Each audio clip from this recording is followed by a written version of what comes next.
दिल्ली विधानसभा चुनाव के नतीजों ने बीजेपी उम्मीदवार प्रवेश वर्मा का कद काफी बढ़ा दिया। उन्होंने शनिवार को दिल्ली की सबसे महत्वपूर्ण सीट पर जीत की इबारत लिख डाली। प्रवेश वर्मा ने नई दिल्ली सीट पर आम आदमी पार्टी के राष्ट्रीय संयोजक और पूर्व मुख्यमंत्री अरविंद केजरीवाल को 4000 से ज्यादा वोटों से पछाड़ दिया। 47 साल के प्रवेश वर्मा पश्चिम दिल्ली से 2 बार सांसद रह चुके हैं। उन्होंने खुद को केजरीवाल का सबसे बड़ा प्रतिस्पर्धी बताया, जो नई दिल्ली सीट पर लगातार 3 चुनावों से काबिज थे। 8 फरवरी को भारतीय जनता पार्टी की सरकार बन रही है। नई दिल्ली विधानसभा में भी भारतीय जनता पार्टी का कमल खिलेगा। 8 फरवरी के बाद में जो एनडीएमसी की पहली काउंसिल की मीटिंग होगी, उसमें ताल कटोरा स्टेडियम के नाम को बदलकर हम भगवान महर्षि वाल्मीकि जी के नाम का प्रस्ताव लाएंगे और उसको पहली एनडीएमसी काउंसिल की मीटिंग में ही पास करेंगे। कड़ा मुकाबला भापते हुए आम आदमी पार्टी ने नई दिल्ली सीट पर प्रचार के लिए भारी संख्या में कार्यकर्ता और संसाधन झोंक दिए। एएपी ने पूर्व मुख्यमंत्री साहिब सिंह वर्मा के बेटे प्रवेश वर्मा पर नई दिल्ली सीट के वोटरों को पैसा देकर लुभाने का आरोप लगाया, लेकिन आम आदमी पार्टी के आरोपों का प्रवेश वर्मा पर कोई असर नहीं पड़ा, बल्कि उन्होंने उलटकर आरोपों का जवाब दिया।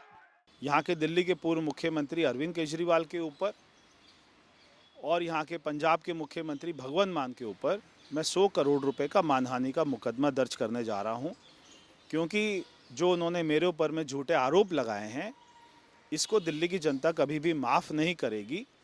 ये जो 100 करोड़ रुपए, क्योंकि मैं तो केस 100% जीतूंगा ही, ये जो 100 करोड़ रुपए आएगा, मैं यहाँ की नई दिल्ली विधानसभा की जनता की भलाई के लिए, यहाँ की झुग्गी झोपड़ियों के लिए, यहाँ के धोबी घाट के लिए, उनके विकास के लिए मैं लगाऊंगा।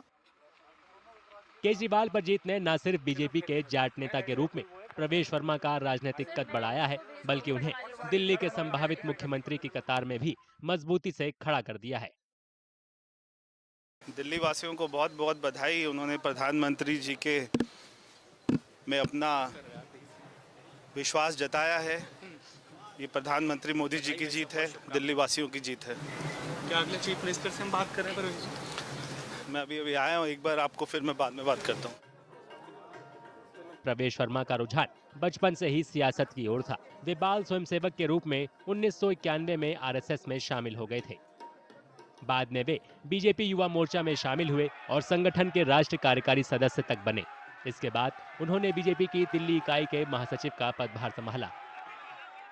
जो बड़ी बहनें होती है, उनका आशीर्वाद हमेशा अपने छोटे भाई बहनों के साथ ही रहता है।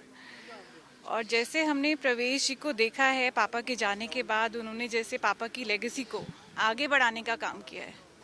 एक भी मौका उन्होंने ऐसा नहीं दिया कि हमें लगे कि पापा ने जो अपनी लेगेसी बनाई थी उसमें कोई कमी आ रही है। उसको निरंतर बढ़ाने का काम किया है।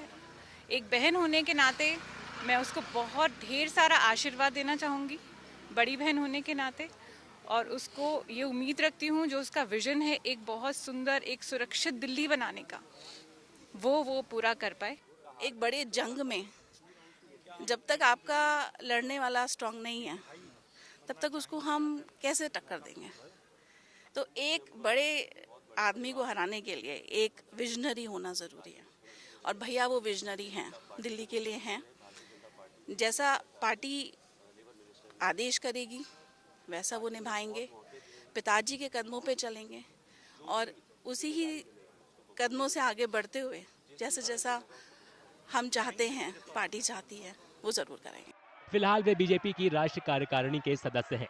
उनके पिता ने सामाजिक कार्यों के लिए राष्ट्रीय स्वाभिमान नामक गैर सरकारी संगठन का गठन किया था। प्रवेश वर्मा उसमें भी सक्रिय रहते हैं। मेरे पिताजी द्वारा राष्ट्रीय स्वाभिमान संस्था का निर्माण आज से लगभग 25 वर्ष पहले किया गया था।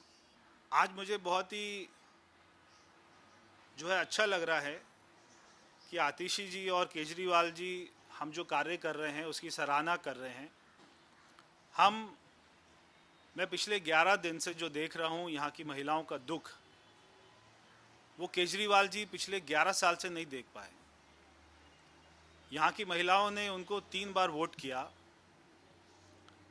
और जब मैं उनसे मिला और मैं उनकी कॉलोनी में गया, बस्ती में गया, तो उन्होंने मुझे बताया कि ना तो हमारी पेंशन है, ना हमारा राशन कार्ड है, ना हमारा कोई मासिक आय का साधन है, और हमारे घर में बिजली के बिल भी हज़ारों के आते हैं, पानी भी गंदा आता है, बच्चों को नौकरी भी नहीं है, दवा की भी कोई ऐसी सुविधा नहीं है। एक बात से मुझे खुशी है कि कम से कम मैं यहाँ पे शराब नहीं बांट रहा हूँ। जो दिल्ली के मुख्यमंत्री पूरी दिल्ली में बांट रहे थे जब दिल्ली में कोविड था। साल 2013 के विधानसभा चुनाव में वे महरौली सीट से विधायक चुने गए थे। 2014 के लोकसभा चुनाव में वे पश्चिमी दिल्ली सीट से सांसद बने। साल 2019 में उन्होंने इस सीट से दोबारा लोकसभा चुनाव लड़ा और 4,78,000 वोट से जीत दर्ज की। बहुत बढ़िया।